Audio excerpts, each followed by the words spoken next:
Então, turminha, para a gente começar aqui, bom dia a todos, bem-vindos à nossa aulinha de Biologia 1. Hoje a gente vai terminar aquele assunto do vírus que a gente tinha começado na semana passada. Eu comecei com vocês a falar sobre as replicações, né? A gente falou das replicações dos vírus de DNA, ciclo lítico, ciclo lisogênico. Depois eu falei das replicações dos vírus de RNA, aqueles de fita simples, não, de fita positiva, fita negativa. Vocês falaram para mim que vocês entenderam aquela parada. Ninguém me mandou pergunta depois. Então tá. Hoje a gente vai falar, portanto, da replicação dos retrovírus.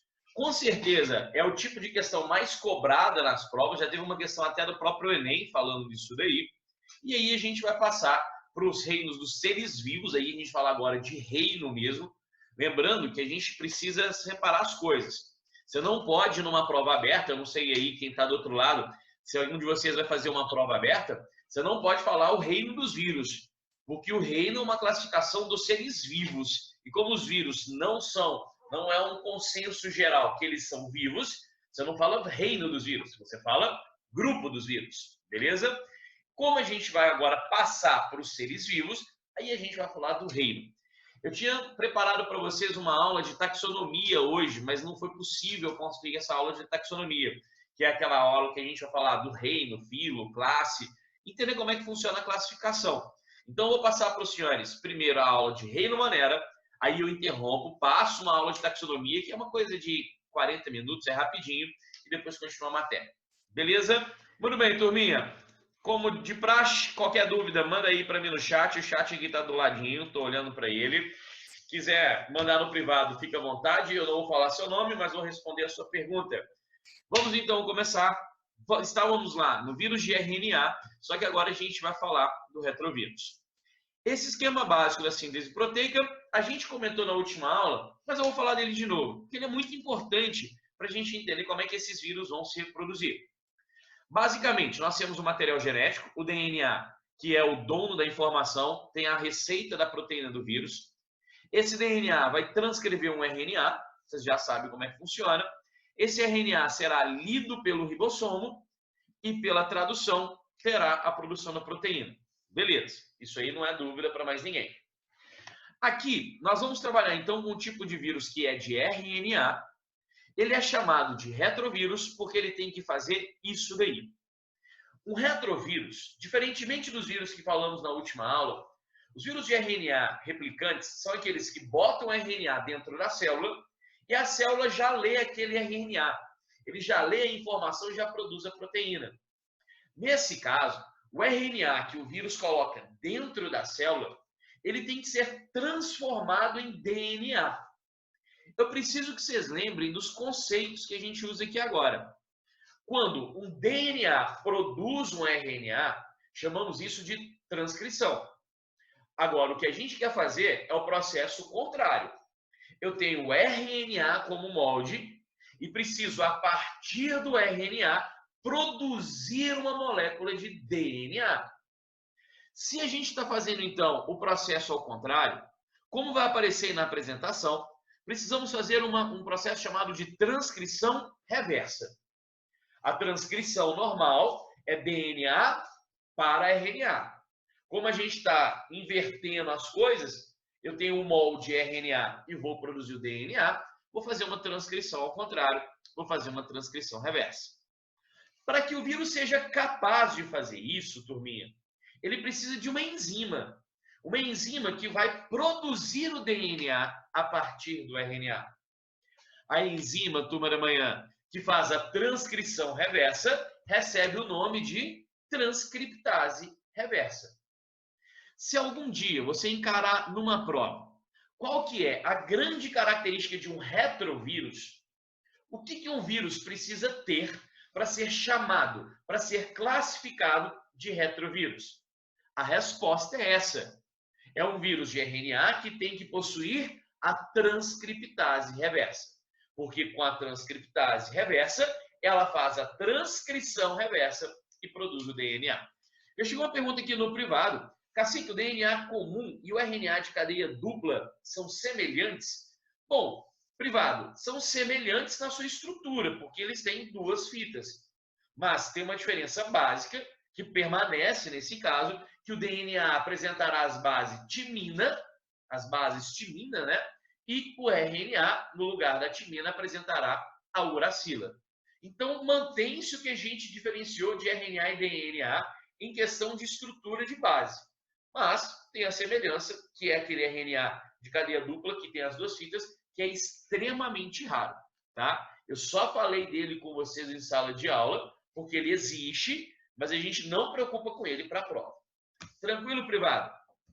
Qualquer coisa, manda mais aí para nós que eu estou de olho. Beleza, entendeu? Então vamos lá. Quando então o RNA produz o DNA, aí faz uma transcrição nova, produz um RNA mensageiro para o ribossomo poder ler, traduz-se e produz a proteína do vírus. Bom, eu vou te apresentar o vírus, retrovírus, mais importante que a gente tem. E quando eu digo mais importante, eu estou pensando em prova.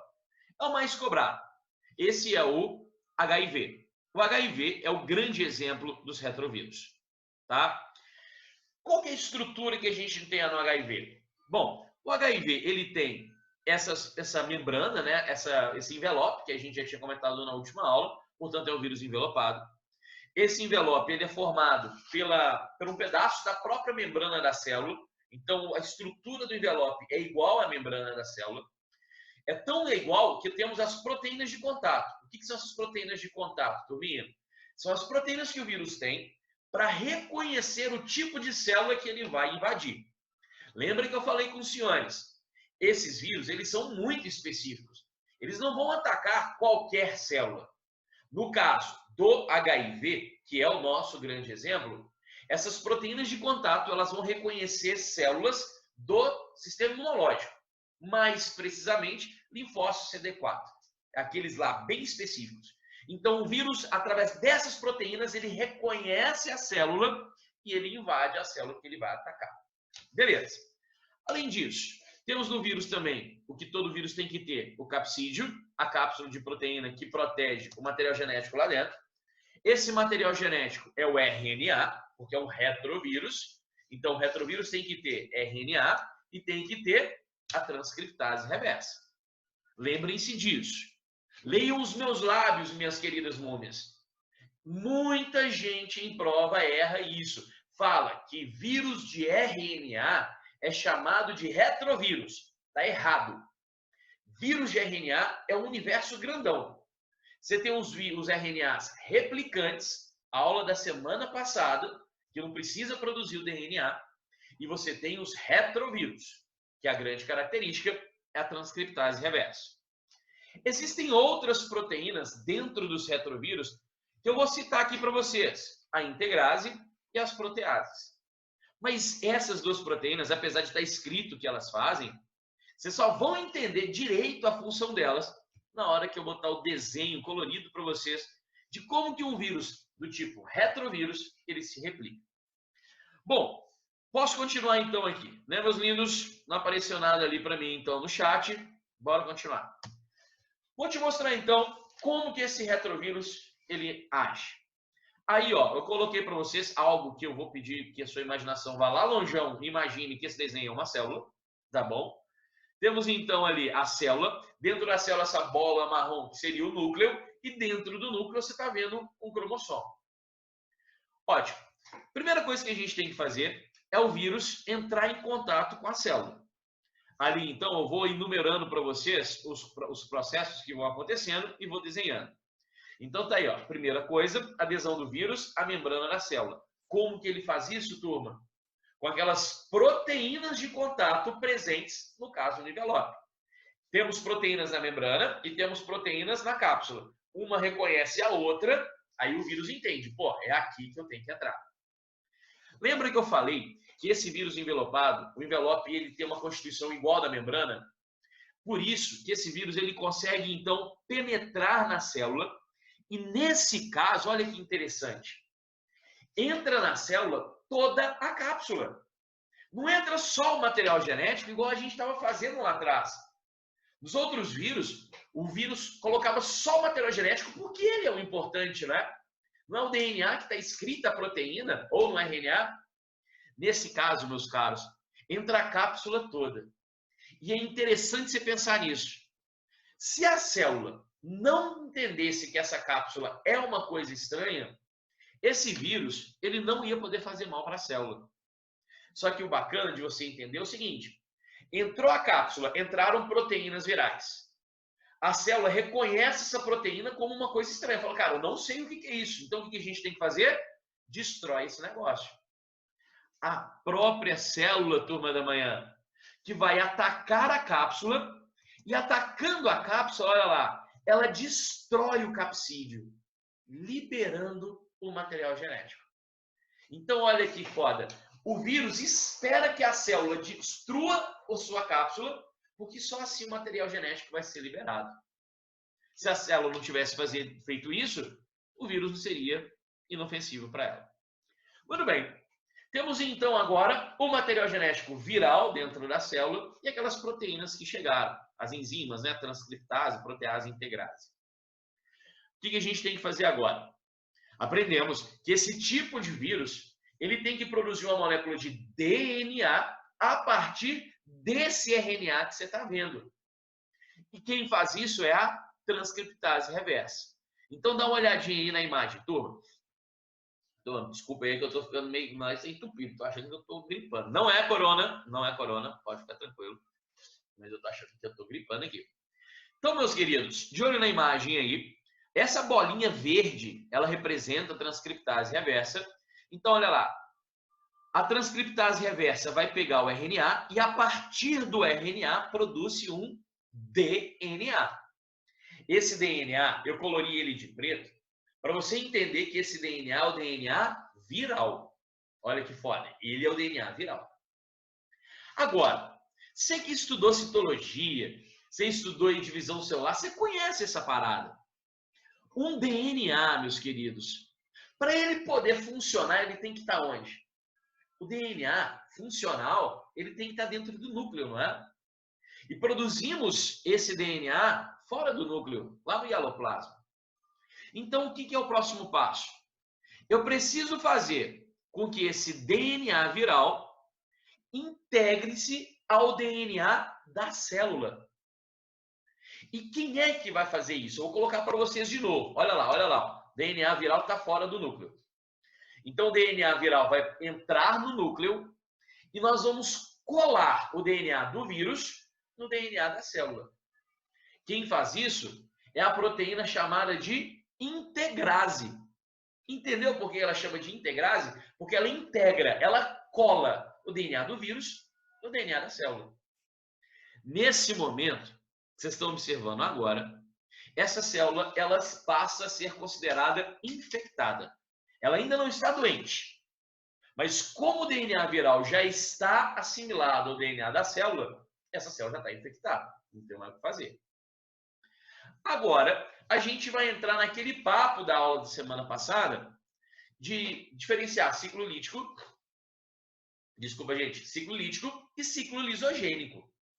Se esse DNA viral entrou na célula e ele não começa a agir, então estamos dentro, portanto, do ciclo lisogênico. A célula está infectada, mas não está doente. Se essa célula se dividir em duas, as duas novas células, cada uma vai ter o DNA viral.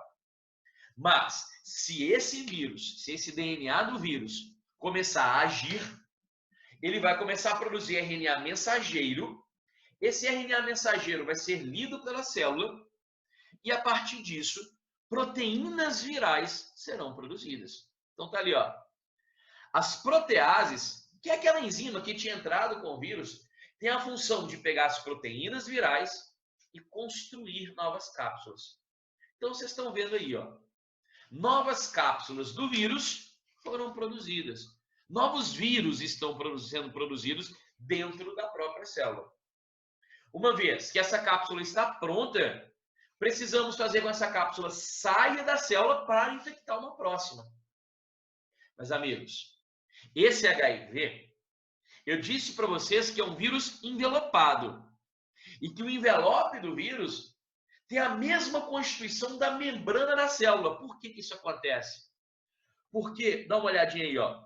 Quando esse vírus sai da célula, ele vai lá em direção à membrana. Chegando na membrana, ele pega um pedaço da membrana da célula e coloca em volta dele.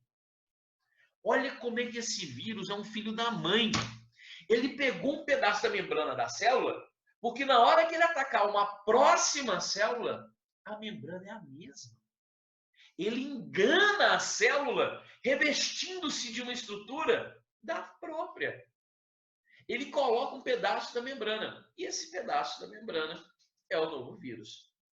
Vocês estão lendo aí, ó, do lado, que esse processo da saída do vírus da célula tem nome. É a que a biologia chama de extrusão. Tá aí, ó, você só não ficar muito perdido na hora que você for olhar na prova. Ah, o vírus fez a extrusão. Extrusão é só a saída do vírus da célula. Inclusive, você vai perceber que diferente do que a gente ia estudar lá na semana passada, do bacteriófago, quando os bacteriófagos saíam da bactéria e a célula meio que estourava, a célula morria, nesse caso não. Nesse caso, a célula continua viva, vai liberando o vírus, mas ela não morre. Ela vai eventualmente morrer. Mas a morte da célula é devido à falta da produção das próprias proteínas. Lembra que a gente conversou que no final das contas o que o vírus faz é escravizar a célula. A célula passa a produzir proteínas virais e deixa de produzir as suas próprias proteínas. E isso vai levar ela à morte. Mas é diferente do que a gente tinha visto na última aula, que nesse caso não tem a lise da membrana. A membrana não estoura, levando a célula à morte. O vírus, então, é liberado e vai caçar uma nova célula, um novo hospedeiro para repetir o processo. Turma, basicamente esse daí é o esquema do retrovírus. Eu tenho um videozinho aqui para vocês que ele é muito bom. Estão vendo então a estrutura do HIV, o envelope, que é o pedaço da membrana, o RNA viral, obviamente. Temos aí a proteína transcriptase reversa, temos a integrase, as proteases, e de verde que estava ali dentro da cápsula. Começamos então observando o vírus achando o linfócito T auxiliar, o CD4 auxiliar, e ele reconhece através das proteínas do envelope. Olha lá, proteínas do envelope serão reconhecidas pelas proteínas da própria célula. Houve o reconhecimento, então agora as duas membranas, olha que lindo, as duas membranas vão se fundir. Uma vai fundir a outra, porque no final das contas é a mesma coisa. A célula reconhece esse vírus como parte dela. E na hora que as membranas se fundem, é colocado para dentro da célula, olha lá que lindo, a cápsula. A cápsula será dissolvida pela própria célula, achando que está destruindo aquilo, mas na verdade está liberando o inimigo, que é o RNA viral. Vocês estão vendo aí na imagem o RNA que precisa ser transformado em DNA. Faremos então a transcrição reversa pela enzima transcriptase reversa. Olha lá que linda. O RNA sendo transformado em DNA. Mas o que você está vendo na imagem é que esse DNA ele está saindo com uma fita simples. E DNA tem duas fitas, não é? Então, o maravilhoso dessa história é que esse DNA de fita simples volta para a transcriptase reversa produzir a fita complementar. É muito lindo, é ou não é? Vocês estão observando, então, o DNA viral sendo produzido. O próximo passo é levar esse DNA do vírus para dentro da célula. Quem faz isso é a enzima integrase. Olha essa bolinha amarela, levando, então, o DNA para dentro do núcleo. Esse DNA mais claro é o DNA da célula, que em 3, 2, 1, infectado. Olha que foda. A partir desse momento, o DNA do vírus faz parte do DNA da célula. Quem fez isso foi a integrase. Agora, como isso é tudo DNA, virar uma RNA polimerase, produzir um RNA mensageiro normalmente. Esse RNA mensageiro carrega informação de proteína viral. O ribossomo lá fora não está sabendo de nada. O papel dele é RNA mensageiro está aqui, eu vou ler e vou traduzir. Vou produzir a proteína. Você está vendo então o ribossomo da célula produzindo uma proteína do vírus. Essa célula está escravizada. Essas proteínas, então, elas vão sendo organizadas. Vocês estão vendo aí, ó, um pedacinho do RNA do vírus também, né, o que tem que estar dentro da cápsula. Todas as proteínas, então, vocês estão vendo agora se organizando. Olha a extrusão, meus filhos. Olha lá. Levando consigo um pedaço da membrana para enganar o próximo linfócito. Dentro do vírus, então, aquelas proteases, lembra? Vão começar a organizar o que é proteínas de cápsula, o que é a enzima que tem que estar dentro desse vírus. As cápsulas então, serão organizadas. No caso do HIV, você tem duas cápsulas, uma verde e a outra vermelhinha, que vocês estão vendo aí, né? Uma externa e uma interna. Organizou um novo vírus. Novos vírus vão sendo produzidos e eles vão sendo liberados para infectar o próximo linfócito. Você está vendo, então, o linfócito liberando milhões e milhões de vírus em um curto intervalo de tempo. Nesse momento, coitado, esse linfócito ele já está fadado à morte. Ele vai ficar alguns dias, alguns meses ainda produzindo esses vírus, mas chega uma hora que ele não aguenta mais, ele morre. E aí se dá a doença. Eu falei com vocês, perdão, eu falei com vocês que eu ainda vou passar aula de doenças para vocês, não é o momento. Mas só para você entender mais ou menos como é que funcionaria a AIDS, no final das contas, ninguém nunca morre de AIDS. A AIDS não mata ninguém. O que a AIDS faz é o que você viu. Ele ataca, o vírus HIV ataca essa célula, que é uma célula do sistema imunológico. Então, você está destruindo as células que te defendem contra as doenças. Então, o que vai acontecer agora? Você viu que milhões de vírus foram liberados pelo primeiro linfócito. Esses vírus vão atacar novos linfócitos, destruindo eles também.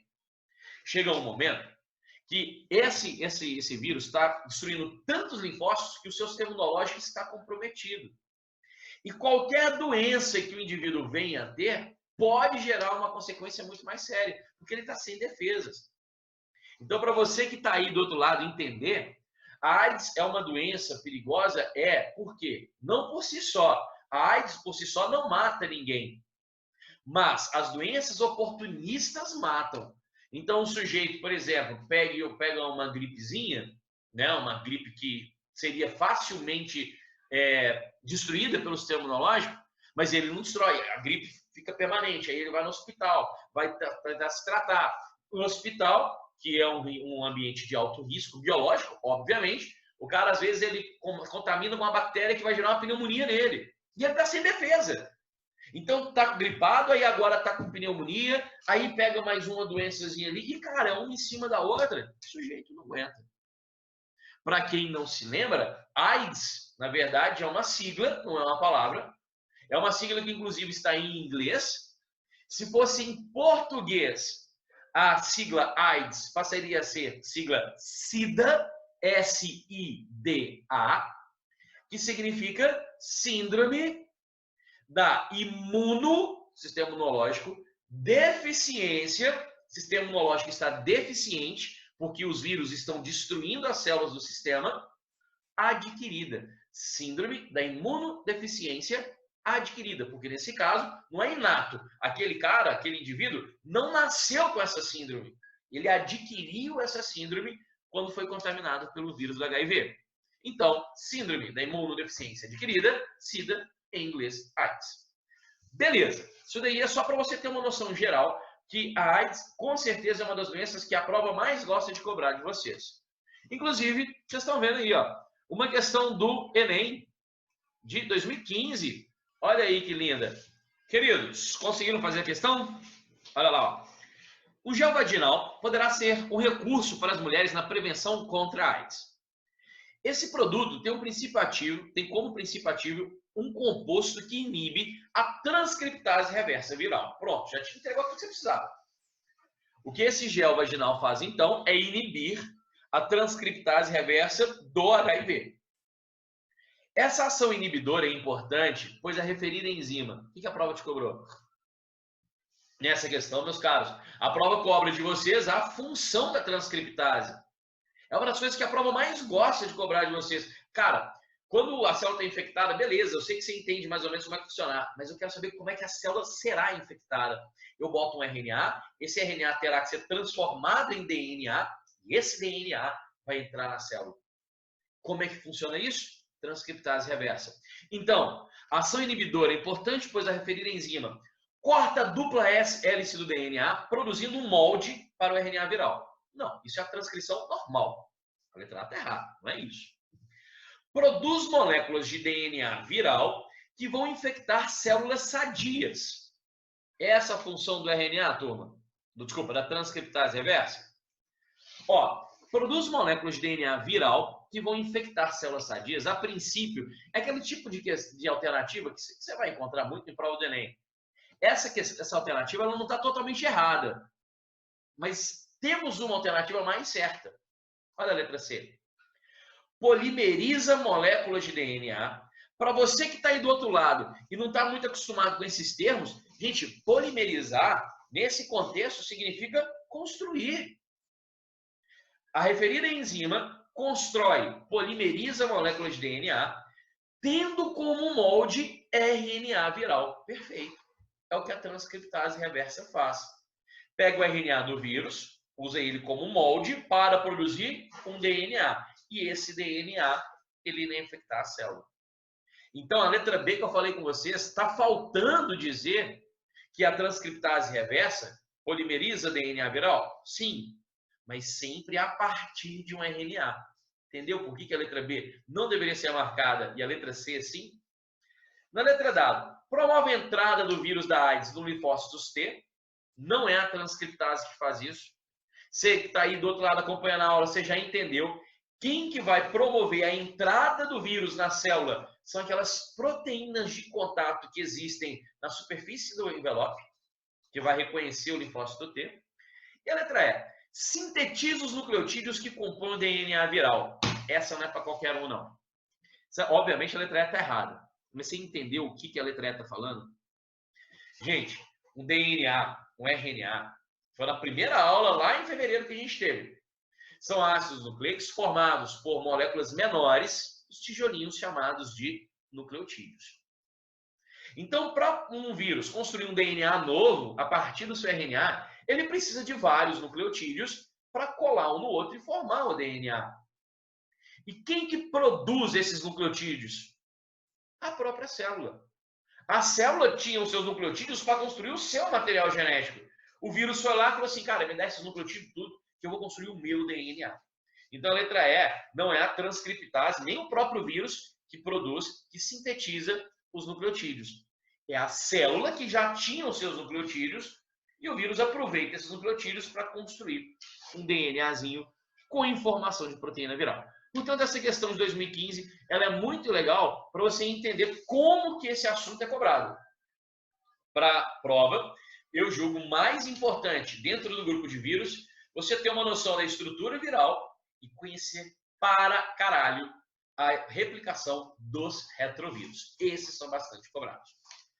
Tranquilo, meus filhinhos? Beleza? Cadê vocês? Não, nada no chat, então. Silêncio no rádio. Então, agora, para a gente só encerrar esse negócio, só para relembrar, vírus de RNA, portanto, são divididos em dois grupos. Os retrovírus, que têm a transcriptase reversa para fazer todo aquele esquema, e os RNA replicantes, que vão pegar o RNA direto do vírus, quem estudou na última aula, e vão construir a proteína. Temos de RNA positivo, lembra qual que é, turma? Hein? RNA positivo, que é, por exemplo, o SARS-CoV-2, esse coronavírus novo aí, ó.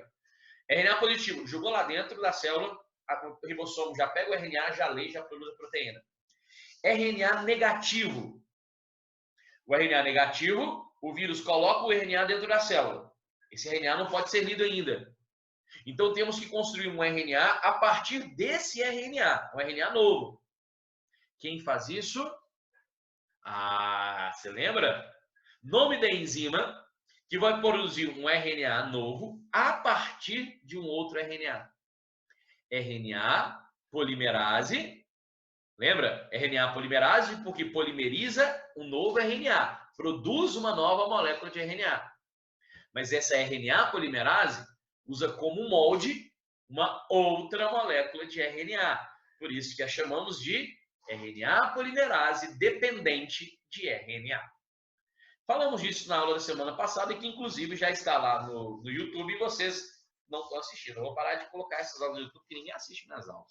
Chega lá, tem 5 visualizações. No caso, uma minha, uma da minha mulher, uma da minha mãe e 2 suas. Vocês não estão me tratando bem, não.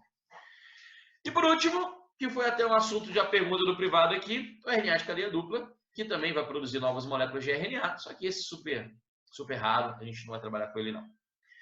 Meus queridos, então declaro encerrado a aula sobre o grupo dos vírus. Vamos começar aí, então, meus amigos, falando do reino Monera, o reino das bactérias. A partir desse momento, o reino Monera, a gente vai discutir as suas características gerais, o metabolismo de uma bactéria. Olha a diferença, turma. Num vírus, a gente não discute metabolismo. Por quê? Porque eles não têm. O metabolismo do vírus, na verdade, é o metabolismo da própria célula. É a célula que constrói um novo vírus. Aqui não. Aqui já temos uma célula. A bactéria é uma célula, é um ser vivo, então ela tem o seu próprio metabolismo. E também a gente tem que discutir no finalzinho dessa aula, talvez o que eu julgo mais importante para as provas, os métodos de reprodução das bactérias. Reprodução assexuada, sexuada. Vamos ter uma noção de quem são essas meninas. Então vamos lá. Caracterizando de uma forma geral as bactérias, primeira coisa que você tem que saber. Coloca aí para mim na sua anotação. Todas as bactérias, todos os indivíduos dentro do reino Monera, eles são procariotas. Até já falamos sobre esse conceito lá no início da aula de citologia, mas eu vou relembrar para vocês. Organismos procariotas são aqueles organismos que têm DNA. Cuidado, gente. Já vi muita questão de prova falando que o procariota não tem material genético. Pô, se não tem material genético, não tem um livro de proteína. O que ele vai produzir? Ele não vai saber. Todos os seres vivos, todos os seres vivos. Ah, cacique, mas é todos os seres vivos. Não precisa me perguntar se tem um ou outro, não. Se é vivo, tem que ter material genético. A diferença é que esse material genético, no caso o DNA, que é o principal, ele pode estar guardado dentro de uma estrutura que chamamos de núcleo ou não. Se você olhar esse desenhozinho aí, ó, o material genético, nesse caso, que eu estou circulando para vocês, ele está solto dentro da célula, ele está disperso. Se ele está solto dentro da célula, ele não está protegido, ele está armazenado dentro de um núcleo, é uma célula procariota.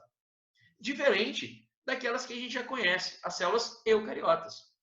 Célula eucariota tem a membrana que envolve o material genético, essa membrana nuclear também chamada de carioteca. Então, a primeira coisa que eu quero que você anote é isso. Reino Monera, todos seus representantes são procariotas. Tem uma coisinha que também a prova pode tentar confundir vocês, que é o seguinte. Cara, eu posso dizer que todos os indivíduos do reino Monera são procariotas? Posso, está escrito aí. Todos seus representantes são procariotas. Agora, se a célula aí, então, ela me dá uma célula.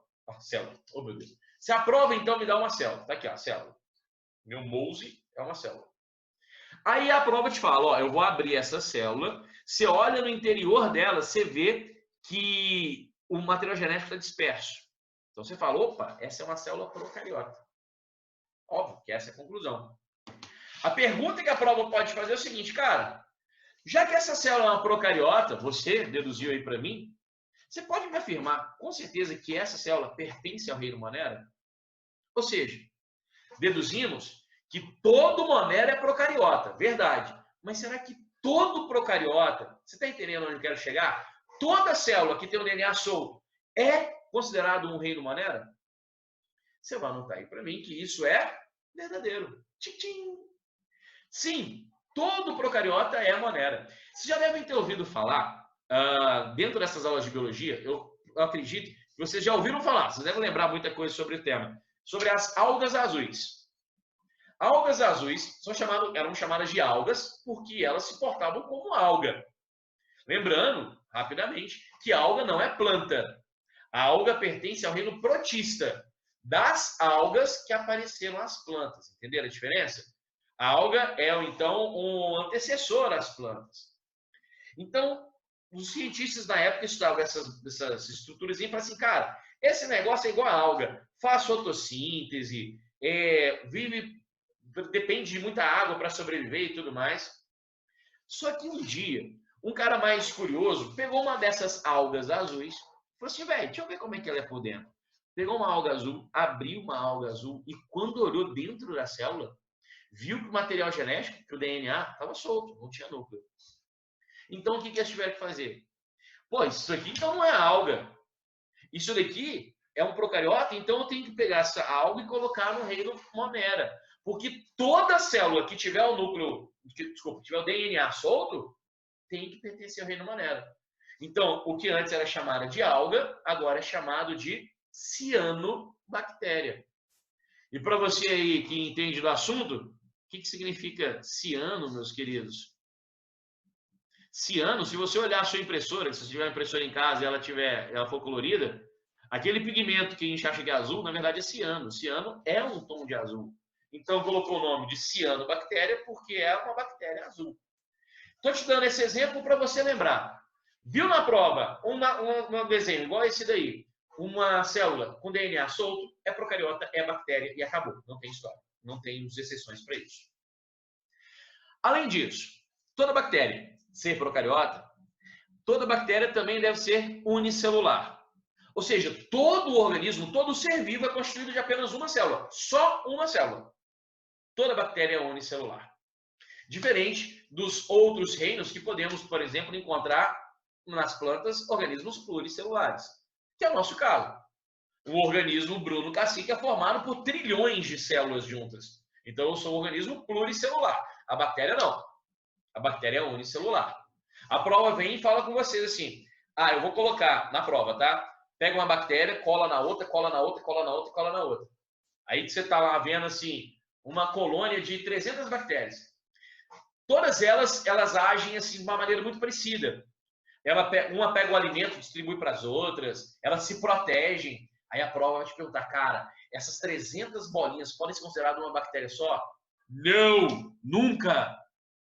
Porque as bactérias são unicelulares. Uma célula, um organismo, um ser vivo. Todas elas. Beleza. São procariotas unicelulares. E agora a gente vai conhecer, então, como é que é a célula básica de uma bactéria. Eu vou desenhando aqui para vocês, passo a passo. Não vou colocar tudo de uma vez, não. Vamos começando. O que toda célula tem que ter, gente? Toda. Imagina o seguinte, cara. Isso daqui é imprescindível. Toda célula tem que apresentar. Toda célula tem que ter o limite, que é a membrana plasmática. Aquela membrana que a gente já estudou na citologia das bactérias, muito parecida também. Tem as duas camadas de lipoproteínas, tem as proteínas inseridas, né? Tem a dupla camada de lipídios, fosfolipídios, vocês lembram? Aí tem proteínas no meio inseridas, igual a nossa. Basicamente, a constituição é a mesma. Essa membrana, ela está guardando algo dentro dela, que seria o hialoplasma. O hialoplasma, então, é aquela substância líquida, gelatinosa, que preenche a célula. Até aí, nenhuma novidade, toda célula tem isso daí. A célula bacteriana tem agora um diferencial muito, muito importante. Eu quero que você aí, minha múmiazinha linda, presta muita atenção nisso, porque isso é aquele detalhezinho que a prova joga e muita gente perde. E eu não quero que você perca isso. Você está vendo o DNA da célula, né? Que a gente chama de cromatina, que é o DNA mais disperso que poder ser lido. A gente já tinha discutido isso lá na aula de divisão celular. O que eu quero que vocês anotem e prestem atenção, porque isso pode passar desapercebido, é que o DNA bacteriano ele tem uma característica que é única. É um DNA circular. Quando eu digo circular, não é uma forma de círculo, você não está vendo um círculo aí. Mas é um DNA que você não tem uma ponta e outra. As duas pontas se encontram. Então, isso é característica de bactéria. Inclusive, estudamos isso rapidamente lá na aula de citologia, quando eu estava te contando a história das mitocôndrias e dos cloroplastos. Que tem uma teoria que diz por aí que mitocôndria e cloroplasto, há muitos milhões de anos atrás, eram bactérias. Lembra dessa teoria, turma? A teoria da endossimbiose. O Enem tem uma coisa com essa teoria, adoro essa teoria. Teoria da endossimbiose diz que mitocôndrias, que são organelas que estão dentro da minha célula, muitos milhões de anos atrás, era uma bactéria que vivia isolada. Então tá, fatos. O que você tem aí para me mostrar que essa mitocôndria era uma bactéria? Os primeiros argumentos dessa teoria é esse daí, ó. Quando você abre uma mitocôndria, o que você acha lá dentro, queridos? Vocês acham DNA. E esse DNA da mitocôndria é como? É circular. É circular e DNA circular você só encontra em bactérias. Não deixa de esquecer isso, por favor. Esse daí é o DNA principal da bactéria. Mas a bactéria tem outros pedacinhos de DNA, que vamos chamar de plasmídios, e esses pedacinhos de DNA, claro, eles podem ser lidos. A bactéria pode ler o que está nesse DNA e produzir a proteína a partir disso. Mas esse DNA, a grande função dele é trocar DNA com outras bactérias. Então você imagina, pensa aí que a sua casa é a sua célula, tá? Aí você tem o seu DNA principal, um livrão aí que você tem o seu DNA principal, onde você lê todas as suas proteínas, e você tem uns DNAzinhos, uns livrinhos soltos, que também tem informação. Mas esse você precisa trocar com outras bactérias. Ou seja, ganhar característica nova, passar uma característica para uma próxima. Esses plasmídios, eles estão diretamente relacionados com a reprodução sexuada das bactérias. Lembrando, para quem não lembra direitinho disso, reprodução sexuada, no final das contas, não tem nada a ver com sexo. Porque muita gente acha, reprodução sexuada, então estão transando. Já imaginou duas bactérias transando, filho? Não dá, né? São duas células. Então, a reprodução sexuada é aquela que tem troca de material genético. Então, se essa bactériazinha pegasse esse plasmídio, que tem uma informação, e desse para uma outra bactéria, e a gente vai ver como é que isso acontece, a outra bactéria que recebeu esse DNA novo, ela recebeu uma informação nova, não é? Ela vai produzir proteína que ela não produzia antes. Então, agora ela mudou a sua carga genética. Houve uma reprodução sexuada.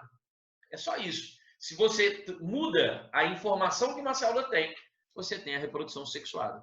É o caso que acontece, por exemplo, em nós humanos. Nosso tipo de reprodução é sexuada por quê? Porque o indivíduo novo, ele recebe características do pai e da mãe, que se misturam e formam um indivíduo com características só dele. Pensa, o seu pai e sua mãe fizeram você, que está aí me assistindo. Ou seja, você tem metade da sua carga de genes do seu pai e metade de sua mãe. Agora, eu quero que você imagine o seguinte, se você tem um irmão, filhos do mesmo pai e da mesma mãe, tem que ser nesse caso, tá? Do mesmo pai e da mesma mãe, você vai perceber que o seu irmão ele tem características parecidas com a sua. Claro, porque os genes vieram dos seus pais. Mas a mistura que fez seu irmão é diferente da sua.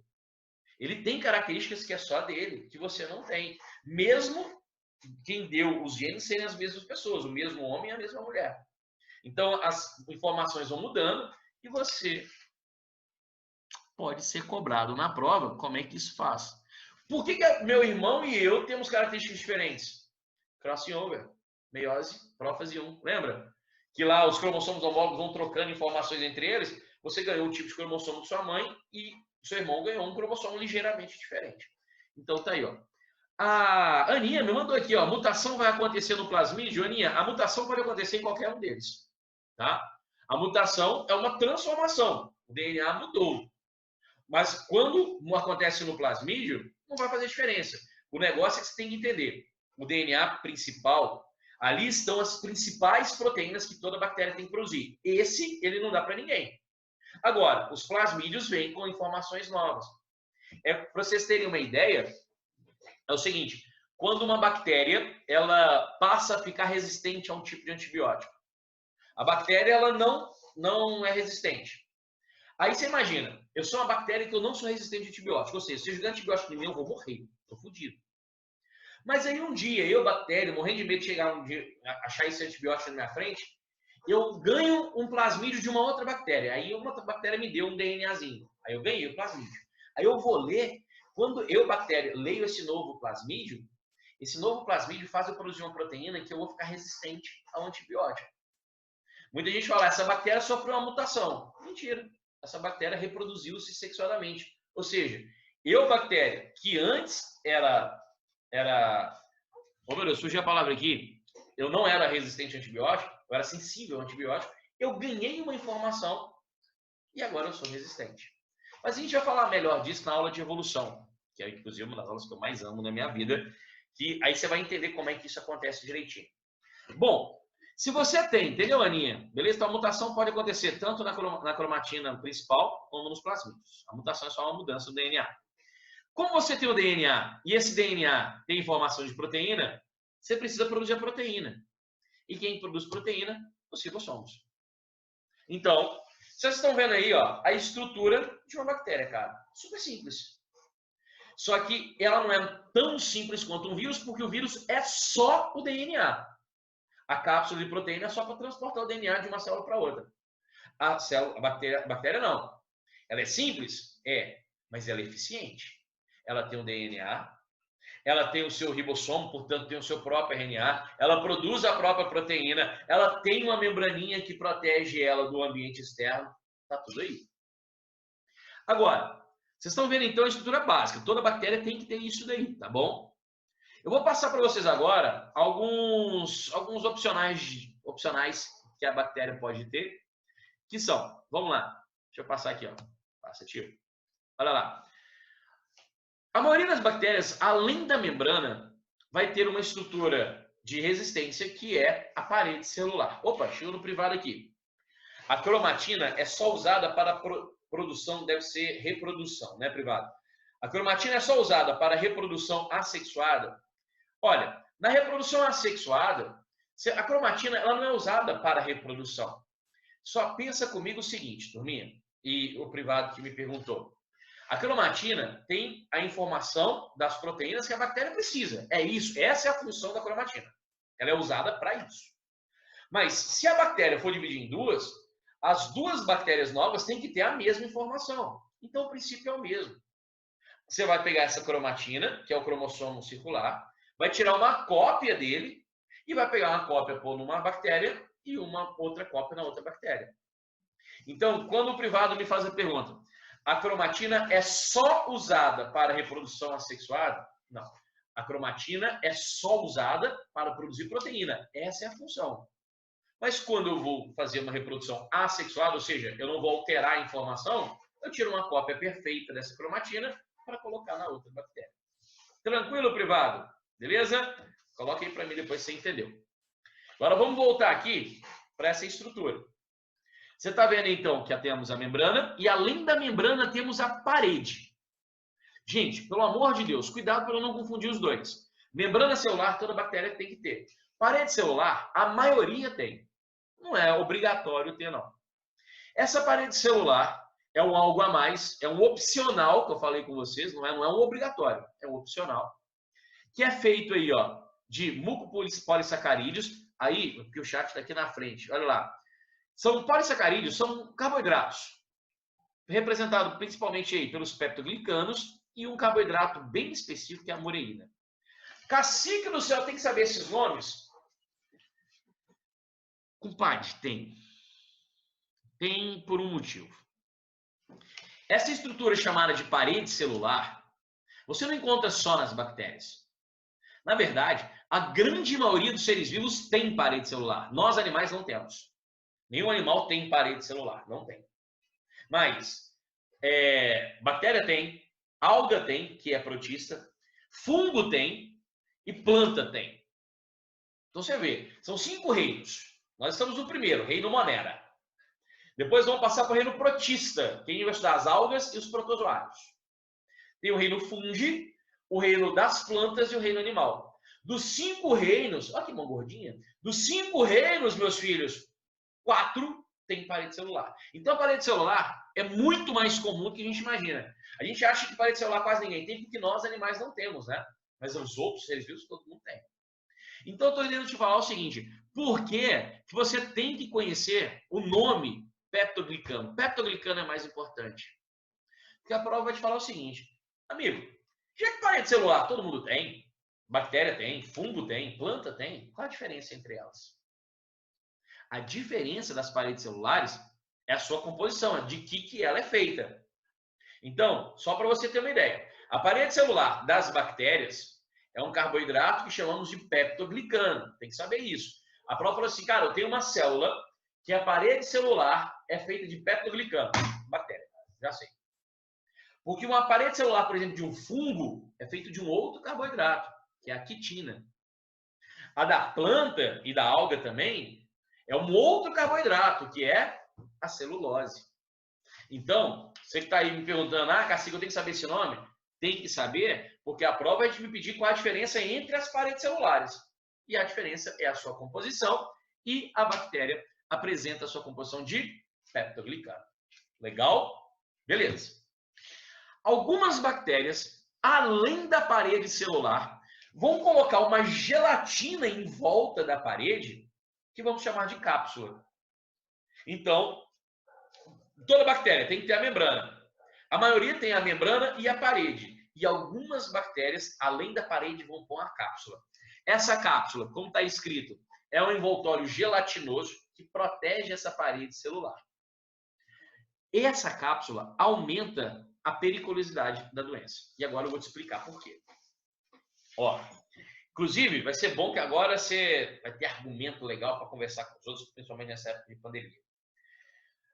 Gente, eu não estou aqui para discutir política nem nada disso, eu só vou usar um exemplo que está acontecendo no Brasil hoje. Existe uma... Como é que eu vou falar? Existe algumas pessoas, um grupo de pessoas, que defendem o uso de determinados medicamentos para o combate ao SARS-CoV-2, que é o vírus que está causando a Covid-19. Beleza. Eu não vou entrar no caso da cloroquina, porque isso não é o assunto aqui. É porque algumas pessoas estão falando, então, que esse tratamento deve ser usado a cloroquina, que tem os seus fundamentos, associado, aí que é o que eu quero entrar, a azitromicina. A azitromicina, meus lindos, é um medicamento considerado antibiótico. E isso é prova. Você vai anotar isso aí, não é curiosidade, isso é prova.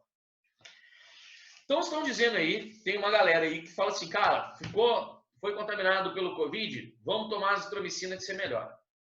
O fundamento disso é zero. Por quê? Porque a Covid-19 é uma doença causada por um vírus, e você já conhece a estrutura do vírus. Por que a azitromicina não pode funcionar de jeito nenhum no vírus? Ou seja, não tem efeito nenhum prático ao Covid-19. Ah, Cacique, mas eu conheço uma pessoa que foi contaminada, tomou azitromicina e ficou boa em 5 dias. Mas não foi a azitromicina. Ela se curou, porque doenças virais, o nosso sistema imunológico combate, não existe medicamento para combater o vírus, os medicamentos são para combater os sintomas, tá? Então, por exemplo, quando você está com gripe, você toma um paracetamol. Para quê? Para diminuir a sua temperatura. É para você diminuir a febre, não é para você destruir o vírus. O vírus, cara, é com você. Eu vou deixar isso para você. O vírus é assim. Porque ele não é ser vivo, não dá para combater. Você pode usar anticorpos para anular ele. Então, mas os anticorpos você que produziu. No caso que eu estou falando, os antibióticos, eles agem somente em bactérias. Só em bactérias. Não dá para agir em vírus. Não tem como. Ah, Cacique, por quê? Porque é simples. O antibiótico é uma substância química que ele vai agir em 2 frentes, somente. Existem antibióticos que a função dele é destruir a parede celular feita de peptoglicano. Então pensa. E é o caso da azitromicina, tá? A azitromicina é um antibiótico que destrói paredes celulares de peptoglicano. Significa então que essa azitromicina só vai agir em bactérias que têm parede celular. Simples. Por que a azitromicina não pode agir no vírus? Porque ela não tem parede celular de peptoglicano. Então não tem como a azitromicina interagir com o vírus para gerar qualquer tipo de resultado. Agora, você tem então antibiótico, que o objetivo é destruir a parede celular. Destruindo a parede celular, obviamente eu destruo a bactéria, mato a bactéria para de fazer mal. E temos antibióticos que vão agir para inibir a ação de ribossomos 70S. Eu já falei deles com vocês. Ribossomo tem 2 tipos. Tem o ribossomo pequenininho, que a gente vai chamar de 70S, e o ribossomo grandão, que é bem maior, que a gente chama de 80S. O ribossomo 70S é um ribossomo encontrado somente dentro de bactérias. Ribossomos 80S, ou maior, são ribossomos que vocês vão encontrar em todos os outros seres vivos, menos nas bactérias. Então, um antibiótico ou ataca a parede celular de peptoglicano, que só a bactéria tem, ou inibe a ação de ribossomo 70S, que só a bactéria tem. Por que então a azitromicina ou qualquer antibiótico, a amoxicilina, por que não adianta tomar antibiótico para doença viral? Porque o antibiótico ele é feito para destruir parede celular e ribossomo 70S. Vírus não tem nada disso. Então, é você querer matar uma formiga com um canhão. Assim, é desproporcional, não tem jeito. Não vai funcionar. Entendeu como é que funciona? Então, meus queridos, isso é o que eu estou falando, é argumento. Então, se alguém falar com você assim, porque eu defendo a azitromicina, cara, não dá, não tem jeito, desculpa. É antibiótico não interfere em vírus. Tranquilo? Qualquer dúvida, manda aí para mim, por favor. Essa cápsula, ela vai aumentar o perigo da bactéria, por quê? Cara, se eu tenho um antibiótico, que ele vai atacar a parede ou o ribossomo, e se eu boto uma capa em volta da parede, esse antibiótico vai ter maior dificuldade de entrar. Olha o que é essa cápsula então, turminha. A cápsula protege a parede celular de fatores externos, como, por exemplo, o antibiótico. Então, se uma pessoa ela tem uma pneumonia bacteriana, aí beleza, aí você vai fazer uma cultura para você saber que tipo de bactéria que está causando a pneumonia nesse paciente, tá? Então, beleza, você definiu então que essas bactérias que estão causando essa pneumonia, elas não são capsuladas. Então, você vai dar um antibiótico para ela e esse antibiótico provavelmente vai fazer um efeito. Mas quando você descobre que as bactérias que estão causando a pneumonia, elas são capsuladas, você pensa assim, velho, fudeu.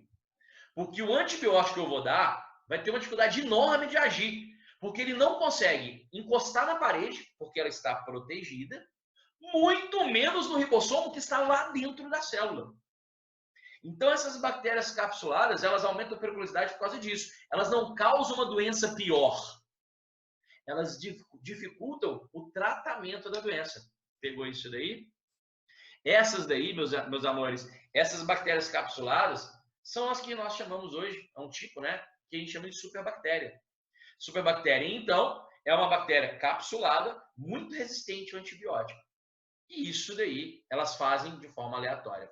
Chegou mais uma pergunta no privado aqui. Professor, não existe uma espécie de antibiótico para os vírus devido ao seu nível de mutação? Não, privado. Porque eu igual te falei. Antibiótico, ele só pode agir em duas frentes. Ou destrói a parede celular, ou destrói ribossomo. Vírus tem parede celular? Não. Então joga fora esse antibiótico. Vírus tem ribossomo? Não. Então não adianta nada.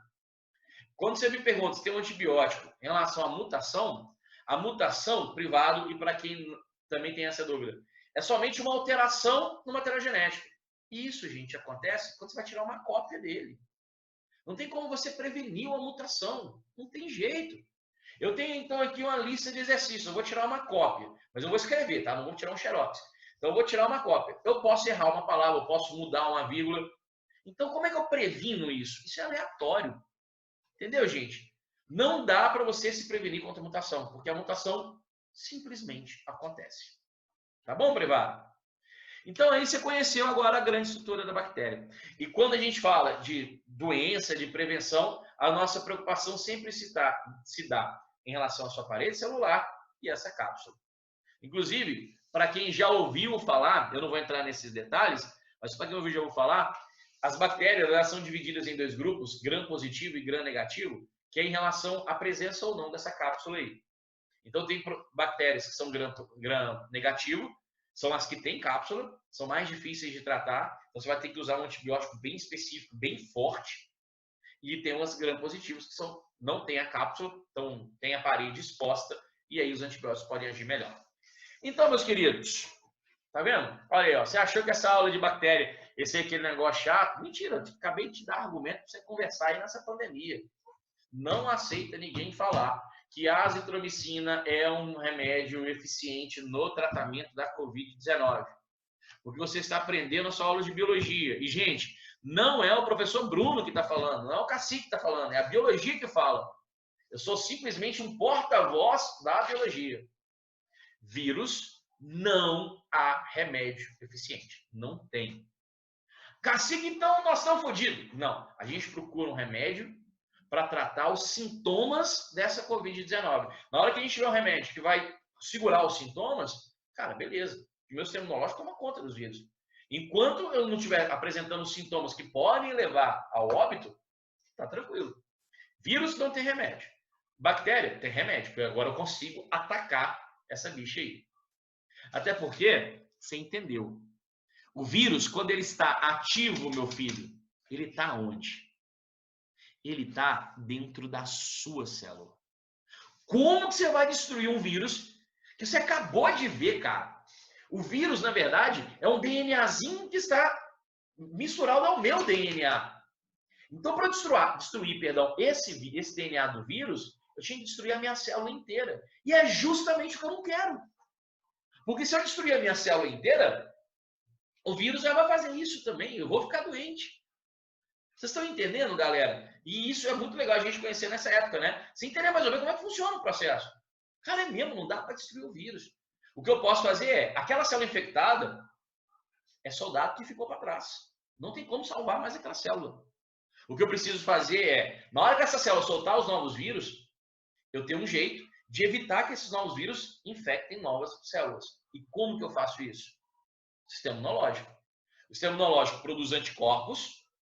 Lembra que eu falei que o vírus ele tem uma proteínazinha para reconhecer a célula que ele vai atacar? Então, digamos que essa é a proteína que está lá na cápsula do vírus ou no envelope, não sei. O anticorpo ele vem um anticorpo aqui que eu produzi, cola nessa proteína do vírus e aí o vírus não é capaz de reconhecer a célula, porque o anticorpo não permite. Inclusive, olha que foda, você está inclusive tendo uma aulinha aqui sobre o sistema imunológico. Os anticorpos não destroem nada, eles inutilizam aquilo ali. O vírus agora ele não consegue se conectar. Aí vem o macrófago, uma célula especial da fagocitose, pega aquilo ali e destrói. Enfim, aprendeu bastante coisa aí. Nenhuma dúvida. Então, vamos passar para frente. Vamos conhecer, então, nesse finalzinho de aula, nesses últimos 10 minutinhos, metabolismo da bactéria. A gente tem que ter uma noção, então. Se a bactéria é um ser vivo, ela precisa de comida, ela precisa de energia, a célula tem que funcionar. Como que isso funciona? Então, você vai anotar aí para mim. Ó. O metabolismo bacteriano tem alguns critérios para a gente classificar. O primeiro critério é em relação a como que a comida chega. E o que seria essa comida, turma? A comida, o alimento, a gente já discutiu isso algumas vezes, mas eu vou agora insistir nisso. O alimento nada mais é do que uma substância orgânica que tem energia dentro. Geralmente é um carboidrato, a glicose. A glicose é a mais importante de todas. Então a gente tem que pensar o seguinte: para todo ser vivo ter energia, ele precisa tirar energia da comida, do alimento. Então a primeira pergunta é: então bactéria precisa de alimento. Sim, porque ela é um ser vivo. A primeira pergunta então seria: de onde vem esse alimento dela? O alimento bacteriano, ele pode vir para a célula bacteriana de duas maneiras, diferentemente de você. Eu te pergunto, você é um ser vivo, você precisa de alimento, porque dentro desse alimento, tá vendo ele piscando? Quer dizer que tem energia lá. Você vai quebrar esse carboidrato e de lá vai ser a energia que você vai usar. Filhos, de onde vem o seu alimento? Você, como um animal, você é incapaz de produzir o seu próprio alimento. Então, você tem que pegar alguma substância, algum ser vivo que tem alimento, comer esse ser vivo, e aí esse alimento entra no seu organismo para você poder utilizar. As bactérias conseguirão seu alimento de duas maneiras. Primeira maneira, as bactérias autótrofas. O que é uma bactéria autótrofa?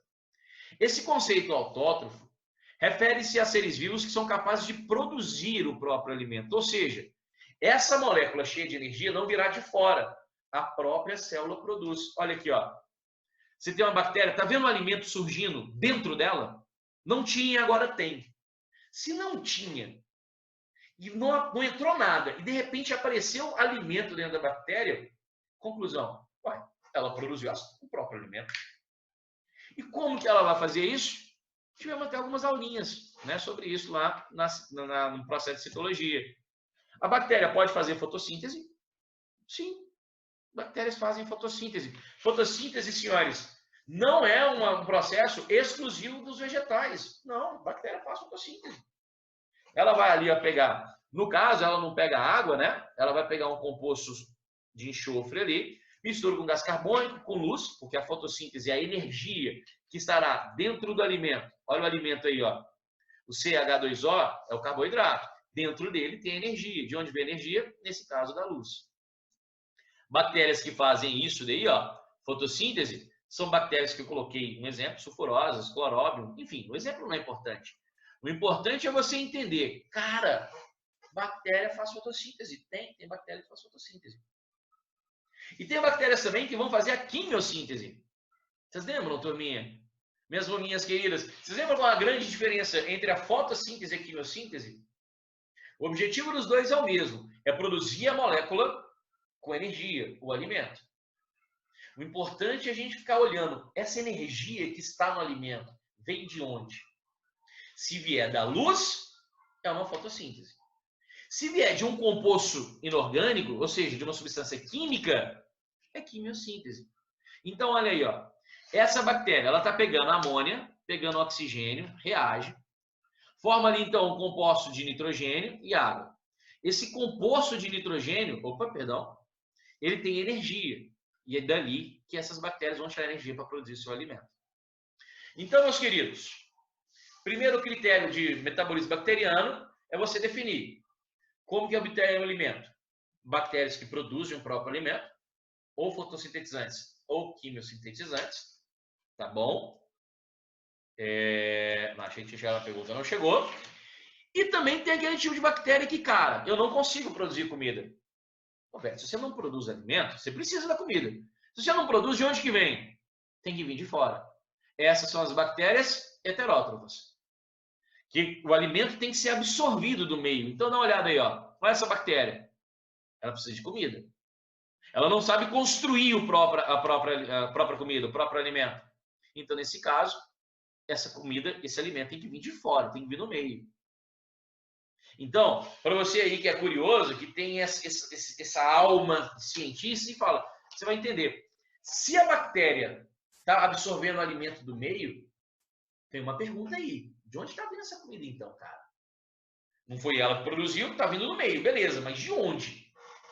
Vamos lá, para terminar nossa aula aqui então. Estou gostando dessa aula hoje. Olha aí. As bactérias heterótrofas absorvem o alimento e esse alimento pode vir de 3 fontes. De um outro ser vivo. Então, se a bactéria ela rouba o seu alimento de um outro ser vivo, ela está prejudicando este ser vivo, concorda? Essas são as bactérias parasitas. Aí eu coloquei várias. Mycobacterium tuberculosis, obviamente causadora da tuberculose. Vibrio cholera, obviamente causadora da cólera. Treponema pálido, obviamente causadora da sífilis. Essa daí não tem o nomezinho da doença. Geralmente, as bactérias elas trazem no seu nome a doença que elas causam. Na verdade, é o seguinte, tem a bactéria, aí você dá o nome da doença em relação ao nome da bactéria. Treponema pálido não seguiu essa regra, que não é regra, né? Não seguiu essa história. O treponema pálido não causa palidez. Não faz sentido. O treponema pálido causa sífilis.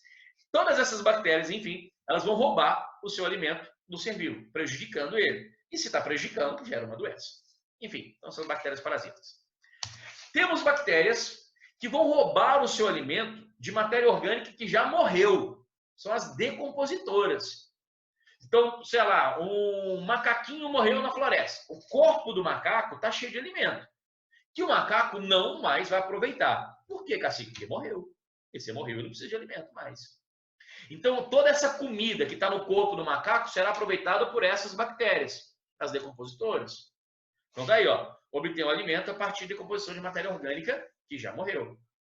Esses nomes, queridos, são nomes que podem aparecer na prova para vocês. Os indivíduos decompositores, os seres vivos decompositores, são considerados sapróvoros, saprofíticos, saprofágicos, tudo é a mesma coisa. São nomes, são sinônimos para, cara, esse ser vivo está aproveitando o alimento de alguém que já morreu.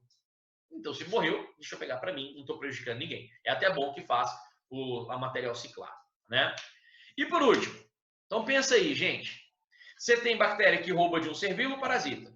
Tem bactéria que rouba de quem morreu, decompositor. E tem as bactérias simbiontes. As simbiontes, elas vão pegar o seu alimento de um outro ser vivo. Mas eles vão dar algo em troca. Nesse caso, então, é um exemplo ótimo que a gente tem. São bactérias que estão no estômago dos ruminantes, bactéria que está no seu intestino. Gente, nós temos uma flora bacteriana que, se a gente pudesse separá-la do nosso corpo, ela chega a pesar quase 2 quilos. Então, pensa aí, ó. Você subiu na balança, meu Deus, tô gordo. Tira 2 quilos, 2 quilos é bactéria. Você pode botar na conta. 2 quilos seu é de bactéria. E essas bactérias, elas precisam de comida. E de onde elas estão tirando comida? De mim. Ué, se elas estão dentro de mim, elas estão roubando minha comida. Mas por que eu não estou sofrendo por causa disso? Porque elas me devolvem outra coisa. Então você imagina, no caso dos ruminantes, boi, o ruminante precisa digerir a celulose que está no capim, que o animal não consegue.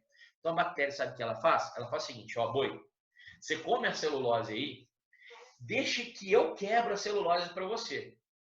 Eu vou pegar um pouquinho do alimento, mas eu vou te entregar um tantão que você não ia conseguir. Você tem então a simbiose. Tá vendo? São dois seres vivos vivendo juntos e os dois estão sendo beneficiados com isso. Então aqui a gente enxergou as 3 maneiras de uma bactéria conseguir o seu alimento. Rouba e foda-se, aí então é parasitismo, se é foda-se, está me fazendo mal. Não rouba de ninguém, já morreu, deixa eu pegar essa bactéria, essa matéria orgânica, decompositora, e a simbionte. Vive com outro ser vivo, mas aí nesse caso, os dois estão saindo bem na história.